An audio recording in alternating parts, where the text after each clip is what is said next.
So, you want to be an actor in 2025? Yeah, me too. So let's get the obvious out of the way. You've heard it, I've heard it, and it's actually pretty sound advice.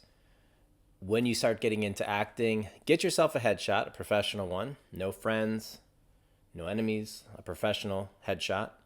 Uh, Also, you're going to you want to take some acting classes because you want to learn how to be an actor. And the third thing is you need to start building experience in a reel, which is kind of an oxymoron, but that's where you want to go with this. So those are obvious things. Let's get those out of the way. Fine. Okay, but why would you want to listen to me? Okay, here's my resume.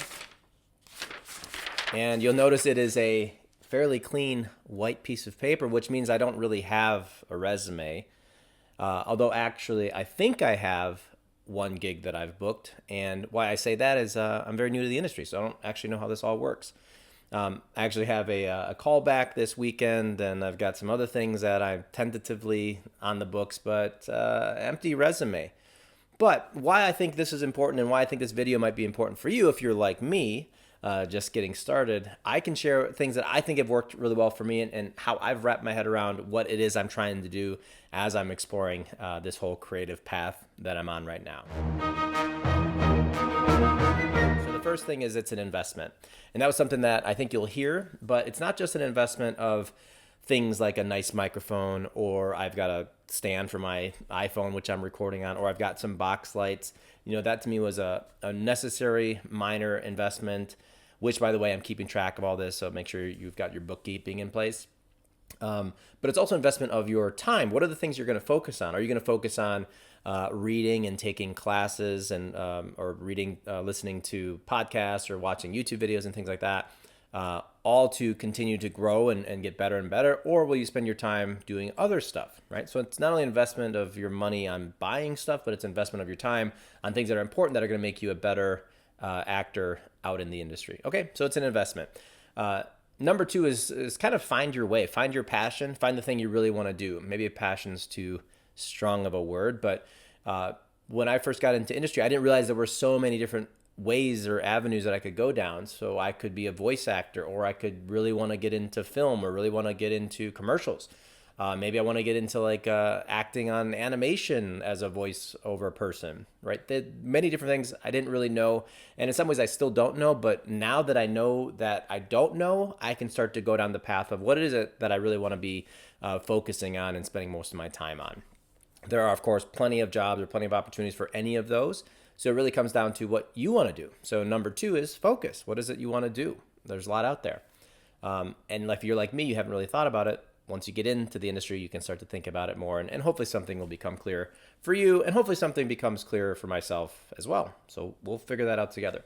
The third thing that I would say, the first is invest. The second is, find your passion, find your way.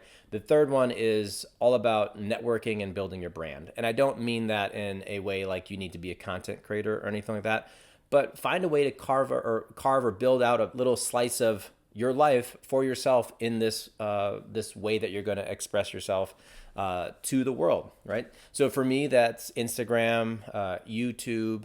I've also joined Facebook groups where there are local actors in my state. I'm trying to get on as many mailing lists as I can, connecting with photographers, connecting with directors, connecting with other actors. I also have an industry coach that I'm working with, just ways that I'm trying to keep a personal connection with what I'm doing with other people who are also trying to do what I'm doing.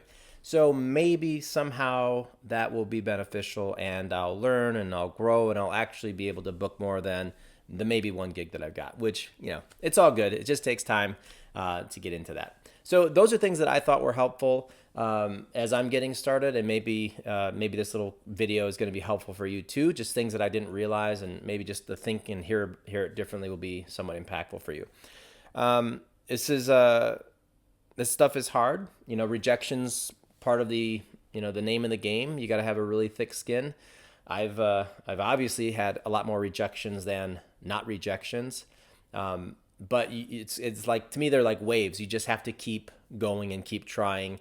And every day is a new day. Every day is a new opportunity, a new way to try it. And these people that you're auditioning to, the casting directors, they're all busy. They're probably getting a lot of different people coming through as well. So things to think about are, how can I be unique? How can I rise above? Which goes back to, finding your way, finding your networking, building your brand. All those things are sort of related in being able to be successful.